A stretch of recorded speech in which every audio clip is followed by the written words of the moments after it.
네, 오늘 여러분들과 함께 나눌 오늘 설교는요, 제목이 마지막 외침입니다. 우리 한번 같이 읽어볼까요? 시작. 마지막 외침. 네, 마지막 외침. 여러분들은 혹시 소리 지를 때 있으세요? 소리 지를 때? 어린이들 말고 어른들. 소리 지를 때 목이 쉬도록 이렇게 소리 지를 때가 있잖아요. 저는 일주일에 한두 번은 소리 지르는 것 같습니다. 저 아이들 때문에, 우리 아이들 때문에 소리를 지릅니다. 제가 아이들에게 무언가를 지시를 하잖아요. 그러면은 그래도 그 한두 번이면은 잘 듣습니다. 근데 희한한 것은 엄마가 이 아이들에게 큰 소리를 치면은 들은 척 만척 하고 있다는 거죠. 들은 척 만척. 한 번에 잘 움직이지 않습니다. 아침에 늦잠 자가지고 학교 갈 시간이 돼서 일어나라 해도 우리 집 2호 3호는 절대 미동독하지 않습니다.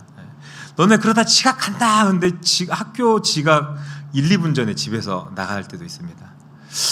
네, 참 신기해요. 그러다가 정말 안 일어나면 엄마가, 저희 아내가 그래도 다들 천사처럼 보여서 인상이 좋아서 소리 안 지르는 줄 아는데 소리 잘 지릅니다. 아들 둘 키우면은 야! 막 빨리 일어나! 그러면은 제가 깜짝 놀랄 때가 있습니다. 우리가 좀 이렇게 급박한 일이 생기거나, 그죠? 상황이 위급하면은 소리를 지르잖아요. 소리 지를 때가 있습니다. 뭐 갑자기 차가 달려들면 위험해! 피해! 막 이러면서 소리를 지르지, 점잖게. 그죠? 약간 충청도 비하는 아니지만 충청도 옛날에 코미디 하면 그러잖아요. 아버지 돌 굴러가요 이런다고. 그러니까 그런 이야기처럼 느긋하게 그 위급한 상황에서 이야기하지는 않잖아요. 그렇잖아요.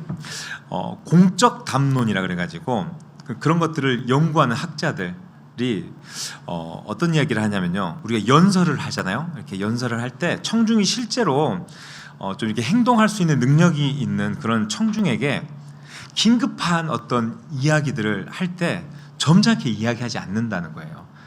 그러니까 긴급한 문제를 제시할 때 그 어조가 그냥 중립적인 보통의 그 정보 전달의 어조로 하는 게 아니라 이렇게 해야 됩니다, 이렇게 하셔야 됩니다 하면서 외치고 결단하는 그런 어조로 이렇게 호소해야지 잘 통한다는 거죠. 그러니까 수사학적 어떤 긴박성을 드러내는 전략들이 몇 가지 있대요. 그런데 보면은 여러분 시간이 제한되었습니다. 이제 얼마 남지 않았습니다. 약 홈쇼핑에서, 그죠? 자, 1분 전입니다 하면 저거 필요 없다가도 사고 싶은 마음이 들어서 막 전화기를 들 때도 있고요. 그렇죠? 긴박성을 나타내고, 아니면 이게 심각한 위기라고 큰 소리로 외치면은 괜찮다가도 정말 이게 위기이구나라고, 그죠? 그렇게 생각이 되고, 또 반드시 이거는 해야 됩니다라고 했을 때 그걸 선택하지 않으면 안 될 것 같은 생각도 들고요. 그런 것들을 통해서 어떤 긴박함들을 나타내기도 하는데, 그러면서 이렇게 큰 어조로 외치는 소리가 그 메시지의 진중함이나 또 진실성을 강화하는 것을 우리가 볼 수가 있습니다. 특별히 이렇게 복음을 전하는 설교자는 좀 달라요. 강연자랑은 좀 다릅니다. 제가 김창옥 쇼를 되게 많이 보는데 보면은 우리 김창옥 그 선생님이 하는 그 강연들을 보면은 굉장히 감동적이고 사람의 마음을 울리고 터치도 잘하고 좋습니다. 그렇지만 위로하는 느낌들, 그죠? 그 사람들을 이해해주는 느낌들을 받지만 설교자는 그런 강연과는 다르게, 그죠? 더 크고 더 긴박하고 더 강한 것들을, 그죠? 센 어조로 이야기하는 게 또 다른 것 같습니다. 왜냐하면은 죽음과 심판의 현실을 아는 사람이잖아요. 그러면서 목회자로 서서 그 영혼의 위기가 느껴지는 거예요. 그러니까 이게 간절함을 담아서 더 강하게 이야기하게 되고 때로는 더 급박하게 그렇게 이야기를 한다라는 거죠. 그래서 막 소리 지르는 목사님들이 있어요. 그 유명한 목사님 이찬수 목사님은 막 짜증을 낸다 그러잖아요. 짜증 설교. 왜 그러는 거예요? 막 하면서 이렇게 하는데, 그러니까 그게 그 마음 안에 다 담겨서 이렇게 외친다라는 이야기죠. 우리가 잘 아는 그 조지 휘필드라는 목사님이 있어요. 1700년대에 활동하셨던 되게 유명한 부흥 강사이자 또 복음 전도자인데, 이분이 야외에서, 그 당시에는 이게 교회가 없으니까 야외에서 사람들을 모아서 설교를 해요. 한 18,000번 정도 야외 설교를 하셨대요. 그러니까 1년 52주 일반 목사님들이 52번 하고 수요 기도회 하면은 104번 하고 매일 새벽 기도를 한다고 하면은 그보다 좀 더해서 한 300~400번 설교하는 그래도 꽤 많은 거예요. 근데 18,000회라고 하면 정말 어마어마한 수를 평생을 설교를 하셨다라는 건데 이분 스타일이 정말 대단합니다. 왜냐하면 이분이 이 설교를 통해서 수백만 명에게 복음을 전하고 그 사람들이 회심을 했대요. 근데 이분 설교 스타일이 완전히 히스테릭한 느낌을 준다 그래요. 막 그죠? 화도 내고 막 그 약간 그냥 표현하면 미친 사람처럼 막 난리를 치는 거예요. 왜냐하면 그 메시지 안에 막 모든 혼을 담아서 막 이야기를 하다 보니까 그런 모습이 표현되는데 그 모습을 통해서 청중들이 보고 정말 감동받고 막 눈물 흘리고 마음이 또 회심을 하게 되고 하나님 앞에 돌아오고 하는 일들이 있었다고 합니다. 오늘 본문에서도 잘 보면은요, 주님께서 정말 간절함을 담아서 이야기하는 것을 우리가 볼 수가 있습니다. 우리가 텍스트로만 이렇게 나와 있으면은 어떠한 어조로 어떻게 표현했는지 잘 알 수는 없어요. 근데 그렇죠. 제가 하는 역할들은 이런 것들을 잘 풀어서 여러분들에게 설명을 해드리는 건데, 죄인들을 향한 그 마음이 얼마나 간절한지, 믿지 않는 사람들에게 복음을 전하려고 하는 그 마음이 얼마나 간절한지가 이 성경 말씀 안에 나타나 있거든요. 그것을 보면은 얼마나 그 마음이 간절하셔서 외치고 계실까라는 것을 우리가 잘 알 수가 있는데, 오늘은 예수님의 우리를 향한 어떤 외침이라고도 저는 생각을 하거든요. 그 외침을 좀 돌아보면서 어떤 마음과 어떤 생각으로 이 세상을 살아가야 할지 한번 생각해 보기를 원합니다. 그래서 예수님은 왜 외치셨을까? 단순히 그냥 목소리를 그냥 높이는 걸까가 아니라 우리가 반드시 알아야 할 우리의 영원한 생명이 달린 그 진리가 무엇인지 좀 깨달았으면 좋겠습니다. 특별히 오늘 본문에서는 세 가지 핵심 진리를 우리가 발견할 수가 있거든요. 우리가 놓쳐서는 안 될 우리의 영원한 또 운명이 달린 진리인데 귀한 은혜를 함께 나눠보도록 하겠습니다. 자, 먼저 첫 번째는요, 예수님을 보는 것은요 곧 하나님을 보는 것이다 라는 것을 여러분들 기억하셔야 하겠습니다. 우리 같이 한번 읽어보겠습니다. 시작. 예수님을 보는 것은 곧 하나님을 보는 것이다. 네, 예수님을 보는 것은 곧 하나님을 보는 것이다. 우리 말씀 한번 읽어보겠습니다. 오늘 말씀입니다. 시작. 나를 믿는 나를 보내신 이를 믿는 것이며 나를 보는 아멘. 네, 정말 명쾌하게 얘기하십니다. 예수님은 방금 읽은 이 본문에서 외쳐 이르시되라고 말씀해요. 외쳐 이르시되라고 나오는데 여기서 외치다라는 그 의미의 에크락센이라는 단어가 있어요. 이게 헬라어 단어인데 에크락센, 그냥 단순하게 소리를 외친다, 그냥 외치다, 소리 지르다 이런 의미가 아니라는 겁니다. 이 에크락센이라는 헬라어 단어가 어떤 거냐면은 예수님이 가르치고 행했던 그 진리에 대해서 그 중요함을 강조하고 있는 그런 의미가 나타나고 있어요. 그냥 소리만 지르는 게 아니라 정말 간절하게 이 말 들어야 합니다.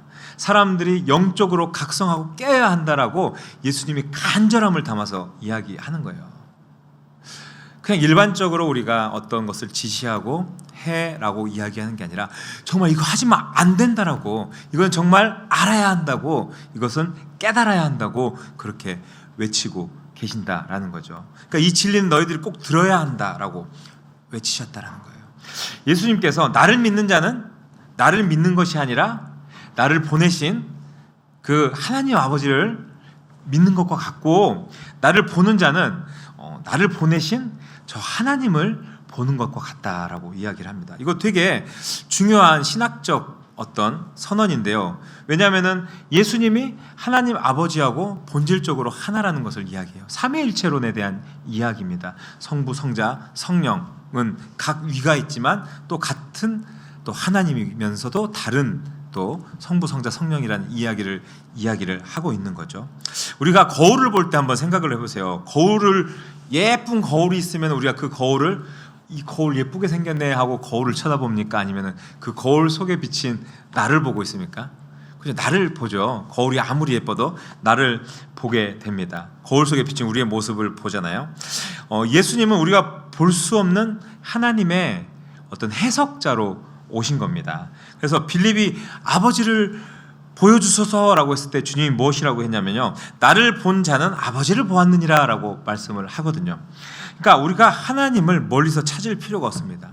예수 그리스도의 말씀, 예수 그리스도의 그 인격 속에서 하나님의 그 모든 성품과 하나님의 뜻이 그 예수님의 말씀을 통해서 우리가 알 수가 있다라는 거죠.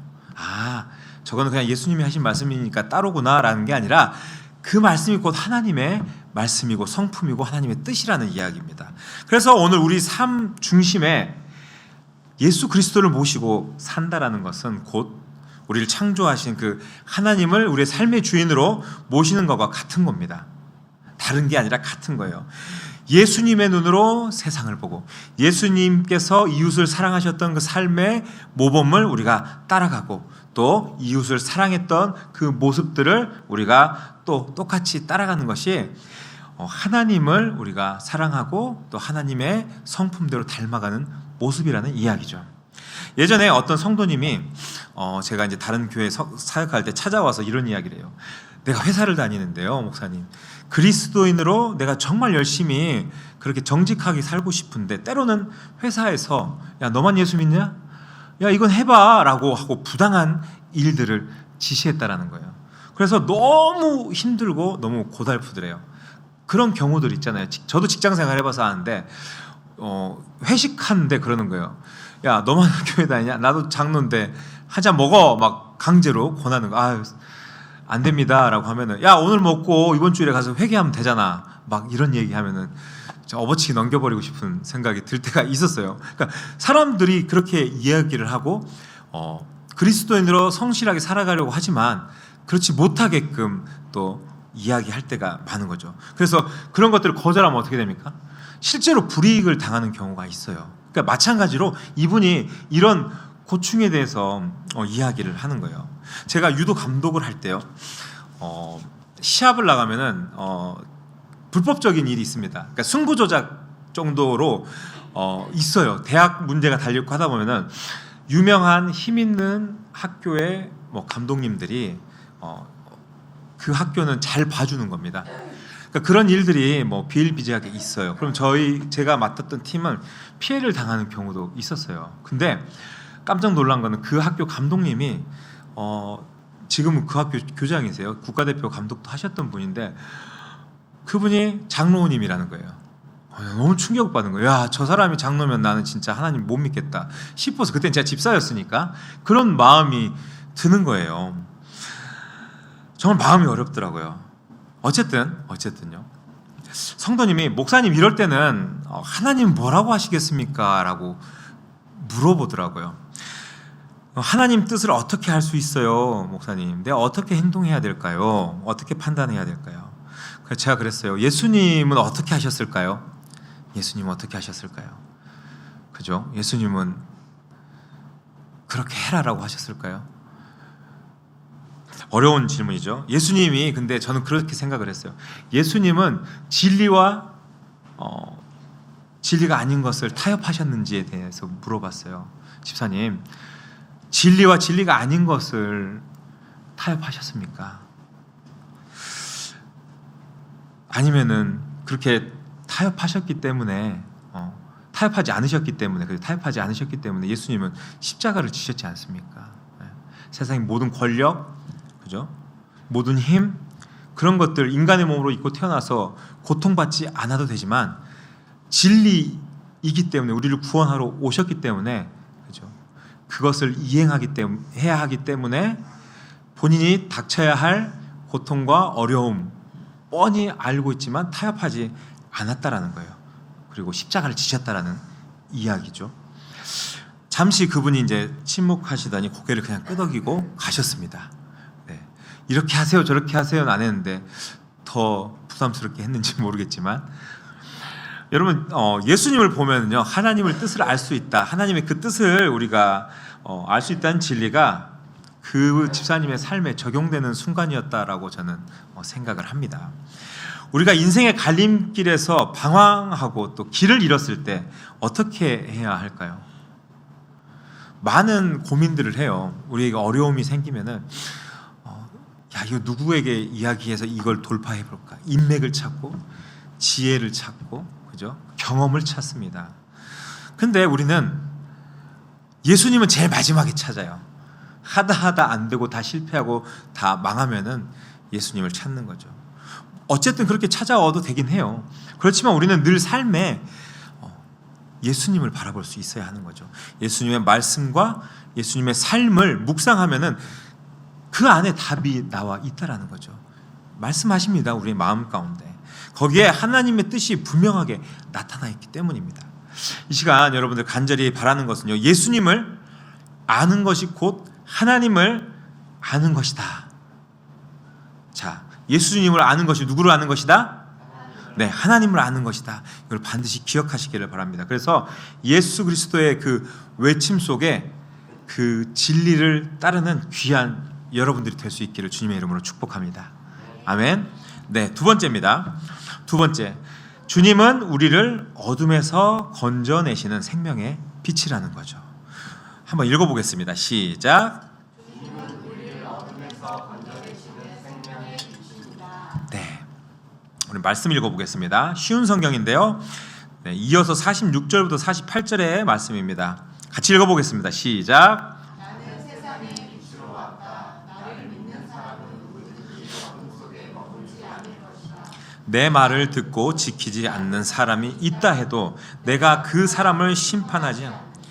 그것은 나는 세상을 심판하기 위해서가 아니라 구원하기 위해 왔기 때문이다. 나를 저버리고 받아들이지 않는 사람을 심판하실 분. 내가 이 말이 마지막 날에 그를 심판할 것이다. 아멘. 네, 46절에 뭐라고 선포하세요? 나는 빛으로 세상에 왔다. 나를 믿는 자에게 어둠에 머물지 않게 하려고 온 거다. 이렇게 말씀하시잖아요. 그죠? 여기서 어둠이 뭘까요, 여러분? 어둠. 지옥? 뭐 그치. 그런 의미에서도 맞아. 지옥. 또 죄 맞습니다. 죄. 뭐 죽음, 악함, 뭐 이런 것들이겠죠. 부정적인 모든 것들. 그러니까 한마디로 얘기하면은 그런 것들은 하나님과 분리되어 있는 상태를 말합니다. 그죠? 그죠? 죄와 그 어둠들이 하나님과 같이 있는 건 아니야. 하나님과 분리되어 있는 상태를 의미하는 거죠. 주님은 그런데 오늘 말씀하신 것처럼 세상을 심판하러 오시지 않았다는 겁니다. 오히려 구원하러 오셨다라는 거죠. 그리고 우리 잘못하면 어때요? 저도 어저께 매를 한번 딱 들었습니다. 이 새끼들, 니네 하루 종일 게임만 하고 텔레비만 볼 거야 하면서 제가 뭘 딱 이 벌을 내릴 것 같았지만, 그죠? 벌을 내릴 뻔했죠. 근데 주님은 어떠한 우리의 그 죄를 이 싹 쓸어버려야 되겠다라고 하시는 게 아니라 얘들을 구원해야 되겠다, 죄에서 건져내야 되겠다라고 예수님을 보내셨다라는 거죠. 근본적인 생각이 저희랑 다르신 거죠. 우리는 못 참습니다. 죄나 우리에게 잘못을 하는 사람들이 어떻게 이럴 수가 있어, 이럴 수가 있어, 저거는 인간 아니야 라고 하면서 용서하지 않지만 주님은 죽기까지 용서하신다라는 거죠. 그런데 그분의 말씀을 거부하면 어떻게 된다 그래요? 마지막에는 48절에 마지막 날에 내가 한 그 말로 인해 심판을 받게 된다고 합니다. 네, 여기까지 깨닫지 못하면은 어쩔 수 없는 거죠. 여러분 빛이면요 어때요? 우리가 어두운 곳에 이렇게 빛이 탁 들어오면은, 그죠? 이제 어두움이 사라져요. 그죠? 그곳에 있던 지저분한 것들이 어두울 때는 먼지 같은 것도 이렇게 조명이 좋지 않은 곳에서 먼지가 있는지 없는지 몰라요. 근데 빛이 쫙 비치면 여기 먼지가 있었네 하고, 그죠? 지저분한 것들이 다 드러나게 되잖아요. 마찬가지입니다. 숨겨진 악함들은 그 빛이 비춰지면 드러나게 돼 있는 것이죠. 그래서 예수 그리스도의 말씀은 우리를 둘로 나눠요. 왜냐하면 예수님이 우리의 마음속에 들어오시고 빛이 우리 마음에 들어오면은 빛으로 내가 변화될 것인지, 아니면은 그냥 계속해서 어두운 곳을 찾아서, 그죠?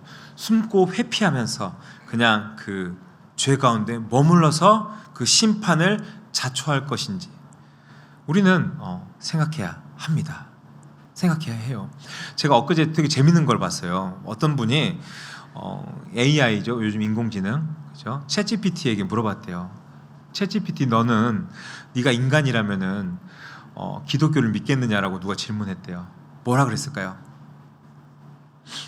챗GPT가 철학적인, 역사적인 모든 배경들을 다 계산해보고 종합해봤을 때 자기는 기독교를 믿을 것 같다, 사람이라면. 그렇게 대답을 하더라고요. 네. 이게 철저히 이성적으로, 논리적으로도 맞다라는 이야기죠. 네. 하나님은 전혀 다른 종류의 신입니다. 그죠?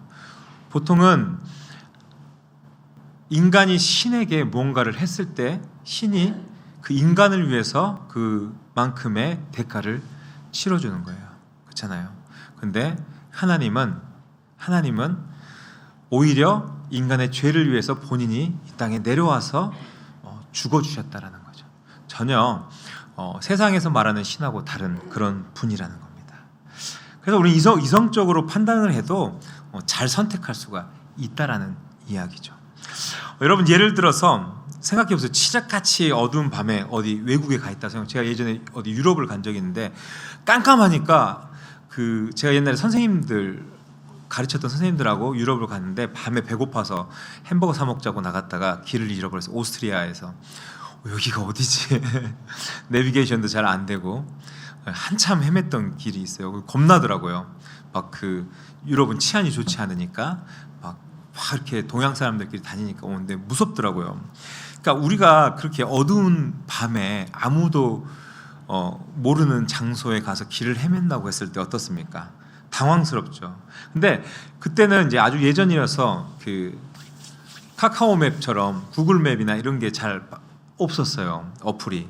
근데 예를 들어서 그런 게 있으면은 쉽게 그래도 길을 찾아갈 수 있지 않겠습니까? 그러니까 그런 것 같습니다. 그런 것도 필요하고, 더 근본적으로 생각해 보면은 낮이었으면은 그렇게 겁나지 않았을 것 같아요, 그렇죠? 뭐 지도가 없어도 사람들에게 물어보고 길을 찾고 할 수 있었을 거니까요.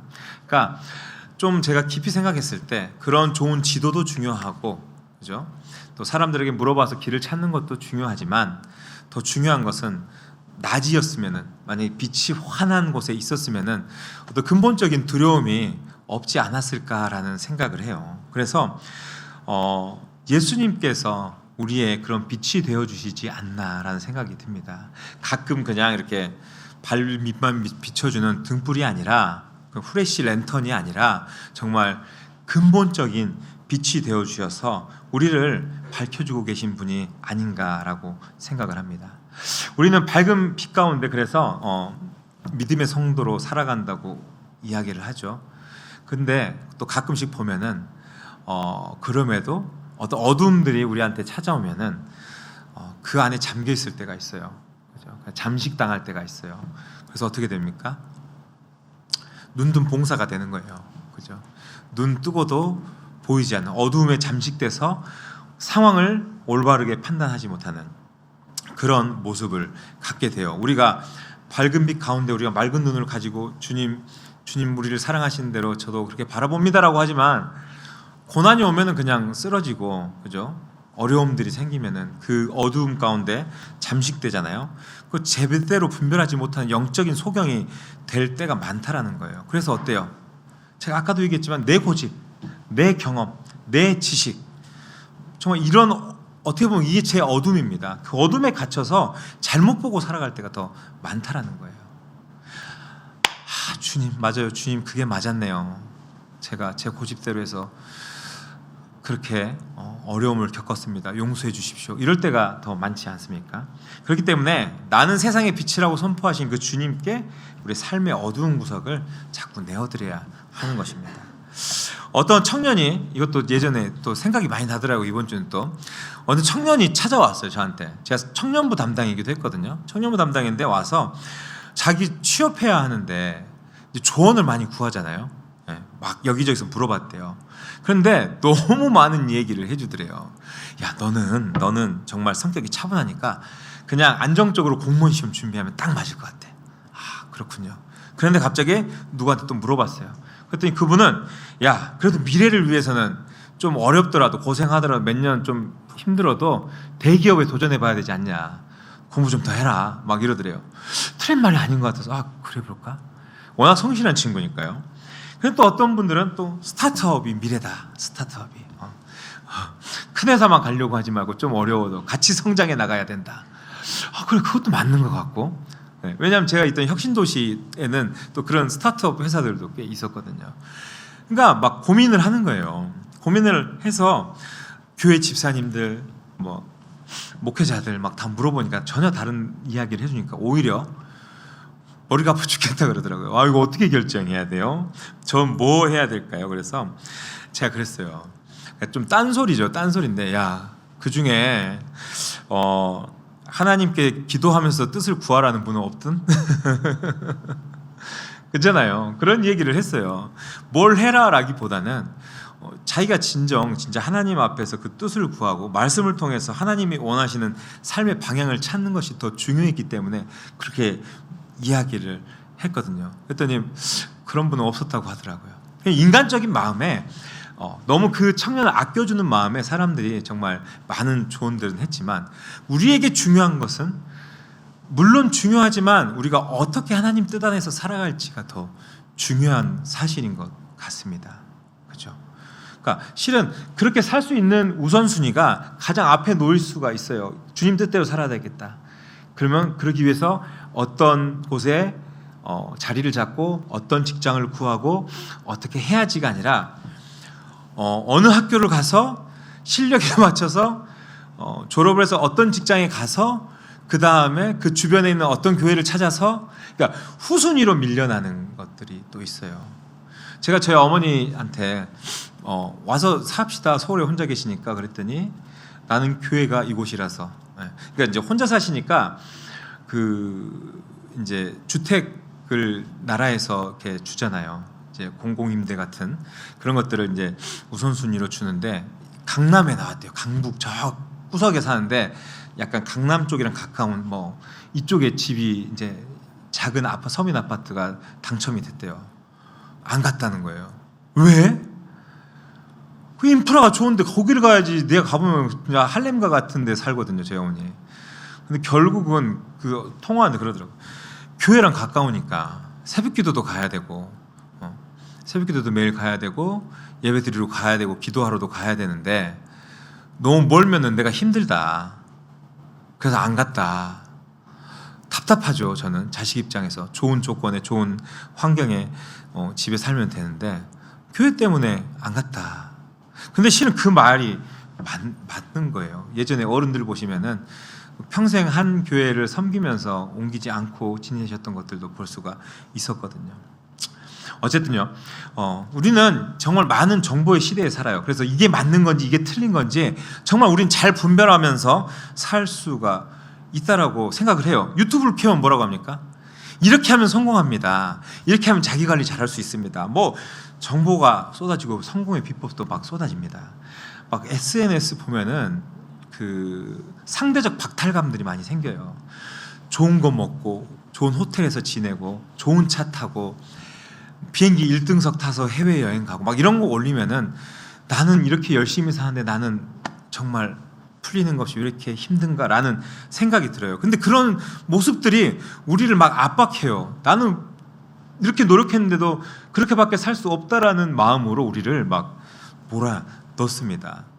근데 그거는 실은 잘못된 거예요. 그런 많은 정보나 어떤 그런 보여주는 모습들이 우리의 삶의 방향을 올바로 제시하지 않고 있다라는 거죠. 오히려 성공주의, 자본주의 시대에 그죠? 더 많이 갖기를 원하는, 더 많이 채우기를 원하는 그런 마음만, 욕심만 심어주고 있는 거죠. 그래서 막 요즘은 누구든지 좀 알면은 전문가처럼 막 조언을 합니다. 이게 맞아, 저게 맞아. 그렇게 하면 안 돼. 내가 해보니까 이게 맞더라라고 답답해하고 이야기를 하는데 우리가 그 전부 따라야 합니까? 아니죠. 맞습니다. 아닙니다. 진짜 전문가가 누구인지 잘 분별하고 그 이야기를 들어야 하는 거죠. 예수님께서는 나는 세상의 빛이라고 말씀하셨어요. 그리고 우리가 인생의 어두운 터널을 지날 때 세상의 수많은 이야기들이 이쪽으로 빠져나와 이렇게 가야 돼 라고 할 때 우리는 뭘 따라야 하냐 하면요, 바로 주님의 말씀이라는 그 빛을 따라가야 합니다. 주님의 말씀이 진짜 빛이기 때문에 그 빛을 향해서 우리가 나아가야 하는 거죠. 그리고 그 빛이 우리를 결코 잘못된 곳으로 인도하지 않는다라는 사실을 기억하셨으면 좋겠습니다. 우리의 빛 대신 그 주님의 말씀 앞에 우리가 온전히 서게 됐을 때 우리는 실족하지 않고 정말 생명의 길을 걸 수가 있는 거예요. 우리 삶의 마지막은 무엇이겠습니까? 천국의 소망 바라보면서 또 살아갈 수 있지 않습니까? 그랬을 때 그 참된 빛인 주님을 바라보아야 하겠습니다. 이 사실 여러분들 반드시 좀 기억하시면서요, 저는 늘 저와 여러분이 주님 말씀에 바르게 또 빛 가운데로 걸어갈 수 있는 인생이 될 수 있기를 이 시간 다시 한번 간절히 축원합니다. 네, 세 번째입니다. 세 번째는 아버지가 주신 명령이 곧 영생이라는 것이죠. 한번 읽어보겠습니다. 시작. 아버지가 주신 명령은 곧 영생이니라. 네, 말씀 읽어보겠습니다. 시작. 내가 한 말은 내 스스로 한 말이 아니다. 나를 보내신 아버지께서 무슨 말을 해야 할지 또 어떻게 말해야 할지를 내게 명령하셨다. 그리고 나는 그분이 하신 영생이라는 사실을 안다.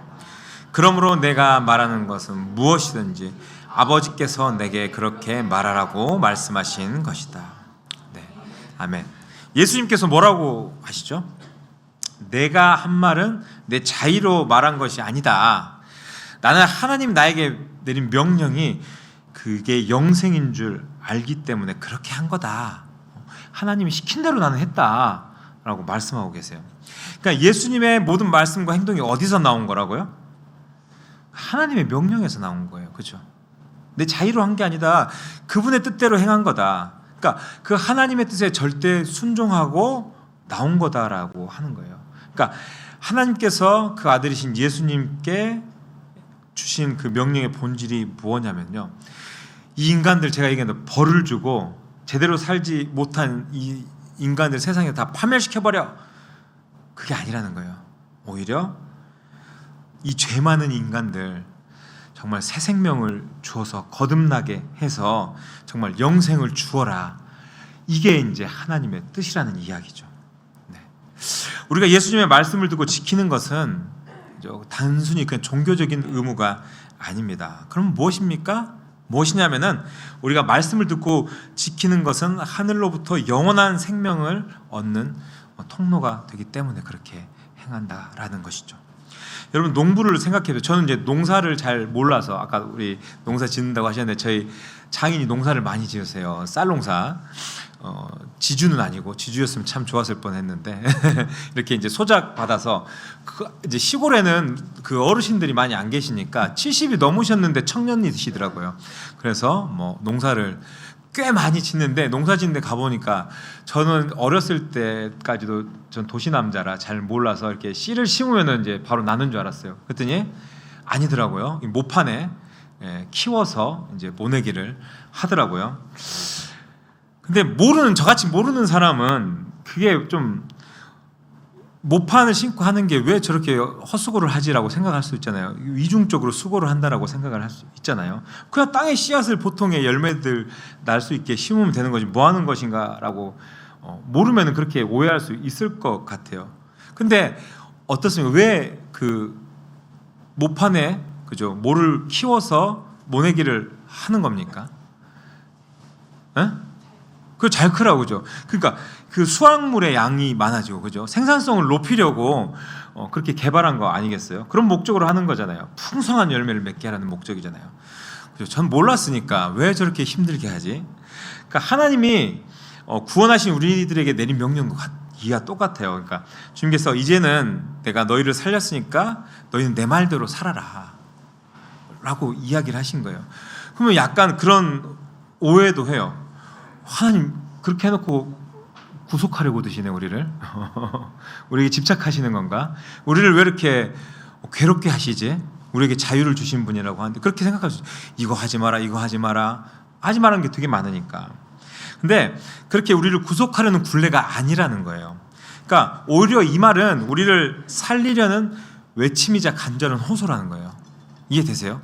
우리가 아이들이 그죠? 그거 저는 어렸을 때 제일 무서웠던 게 그 쇠젓가락으로 이렇게 그 전기 그 코드에다 꽂고 하는 일도 막 생기잖아요. 그러니까 되게 무서운 거예요. 그러니까 뭔가 그 사고가 생길까봐 아이들은 모르니까 막 우리가 하지 말라고 하잖아요. 그 젓가락 씌워줘 그러고, 예? 그 조심해 막 이렇게 얘기하잖아요. 근데 화를 내는 게 아니잖아요. 외치는 거, 이 정말 위험한 줄 어른으로서 아니까 이 아이들을 말리고 아이들에게, 그죠?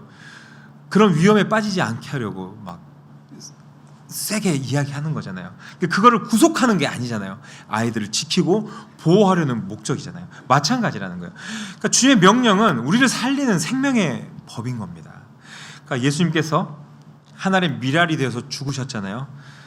그 생명의 그 영생의 명령을 그분도 그렇게 지키셨다라는 거예요. 그죠? 어제도 이제 저희 아들 그들 이제 그 효자손을 들고, 네, 큰 재앙이 떨어질 뻔했는데 그냥 얘기하는 거예요. 제가, 야, 니네 공부를 했냐? 아니면은 뭐 책을 읽었냐? 하루 종일 유튜브 하고 또 하루 종일 게임하고, 일찍 자라면 일찍 잠도 안 자고 12시가 다 됐는데 유튜브 그만 보고 자라했더니 입이 이만큼 나와가지고 지금 막 이렇게 하는 게, 그죠? 그럼 애들은 뭐라 그래요? 아니 맨날 이것저것 하지 말라고만 하고 이거 뭐 좀 보면 안 되냐? 왜 우리 힘들게 하냐? 우리 사랑한다면서 맨날 하지 마라 그러고, 그죠? 이제 입이 새빨 나와서, 그죠? 우리를 너무 답답하게 한다라고 이야기하는 사람도 있지만 부모님들 그럼 뭐라 그럽니까? 부모님들, 야, 내가 나 좋으려고 그러냐? 내가 나 좋으려고 그러냐? 내가 너 괴롭히려고 그러냐? 다 너 잘 되라고 하는 얘기 아니냐? 네 건강하게 자라고 좋은 습관 가지고 정말 나중에, 그지? 연봉 높은 회사 가려면 공부 잘해야지, 좋은 대학까지. 내가 틀린 얘기해? 라고, 네 사랑하니까 그렇게 하는 거야 라고 이야기하지 않습니까? 그러니까 사실 모든 엄마들의 잔소리는 네가 잘 되기를 바래, 내가 너를 사랑해 라는 이야기죠. 맞죠? 그렇게 요약할 수 있는 거 아닙니까? 한 문장으로 내가 너를 사랑한다를 쭉 늘려놓은 게 잔소리지 않습니까? 그러니까 이게 하나님 명령도 마찬가지라는 거예요. 그죠? 부모된 주님이 자녀된 우리를 보았을 때 거짓말하지 말아라, 그죠? 뭐 10계명에 도둑질하지 말아라, 간음하지 말아라. 그러니까 이게 우리를 올가매는 이야기이냐라는 것이죠. 아닙니다. 이것은 우리를 죄와 죽음과 또 파멸의 길에서 건져내서 어때요? 풍성한 생명으로 인도하시려는 하나님의 사랑의 표현이 이 안에 들어 있다라는 겁니다. 저도 애들을 키우면서 느껴요. 늘 느낍니다. 내가 막 뭐라고 하지만, 어제 저녁에 그러고 재웠는데 오늘 아침에 가서 잠자고 있는 애들 얼굴을 보면서 너무 사랑스럽죠. 그럼 또 미안하기도 합니다. 내가 너무 혼냈나? 라고. 근데 그게 사랑이 없어서 그런 건 아니잖아요. 너무 사랑하고 또 예쁘기 때문에, 사랑이 실은 더 넘쳐서 그렇게 한 거 아닙니까? 마찬가지로 하나님의 명령, 다시 한번 이야기하지만 우리를 사랑하시기 때문에 주신 생명의 어떤 안전장치라고 보시면 될 것 같습니다. 그렇기 때문에 성경에서 나오는 많은 우리에게 원하시는, 또 우리에게 하시는 그 말씀들, 그 명령들, 우리가 때로는 두려워하거나 거절하거나 부담스러워하거나 그러지 않아야 할 것 같습니다. 때로는 그게 왜 주님 나한테만 그렇게 하시기를 원하시죠? 좀 너무 과한 것 같은데요. 기도하다 응답받으면 귀 막습니다. 저 안 들었어요, 안 들은 걸로 할래요. 그렇지만 그게 아니라는 거예요. 사랑하시기 때문에 그렇게 말씀하신다라는 겁니다. 그래서 그 주님의 명령은 정말 우리에게 영생으로 가는 정말 열쇠다라고 생각하시면 될 것 같습니다. 그래서 예수님께서 어땠어요? 예수님께서도 죽음으로 가는, 십자가를 달리는 그 고통이 얼마나 두렵고 떨렸겠습니까? 그래도 순종하셨지 않습니까? 순종함으로 우리에게 또 영생의 길을 열어주셨지 않습니까? 마찬가지라는 겁니다. 예수님께서 해주셨던 오늘은 그 마지막 외침을 다 들으셨는데요. 예수님을 아는 것이 곧 하나님을 아는 것이라는 이 진리를 우리에게 가르쳐 주시기 위해 외치셨습니다. 그리고 치명적인 어둠 속에 우리가 또 가끔씩 잠식되고 머무르기 때문에 외치셨고, 또 하나님의 명령이 우리를 살리는 영생이기 때문에 절절함으로 우리에게 또 그렇게 명령하셔서 죽어가는 우리에게 새 생명을 불어넣는 그 하나님의 사랑을 알아라라고 말씀해 주신 것 같습니다. 오늘 말씀은 우리를 향한 그 하나님의 간절한 사랑의 고백이다라는 것 여러분들 좀 기억하시고요. 우리가 그 사랑의 간절한 그 외침에 대해서 외면하지 않으셨으면 좋겠습니다. 우리에게 때로 오는 부담, 좀 하나님 이 정도까지 해야 되겠습니까? 라고 했을 때 기꺼이 순종할 수 있는 그런 믿음이 우리 안에 솟아났으면 좋겠습니다. 그래서 지금도 나를 믿어라. 내가 너의 빛이다. 내 말이 곧 영생이다. 그렇게 외치시는 그 주님의 외침을 여러분들 꼭 기억하시면서 우리 모두 예수 그리스도 안에서 참된 생명을 얻고 그 생명으로 또 어두운 세상을 밝히는 빛의 자녀로 살아갈 수 있기를 주님의 이름으로 축복합니다. 아멘. 우리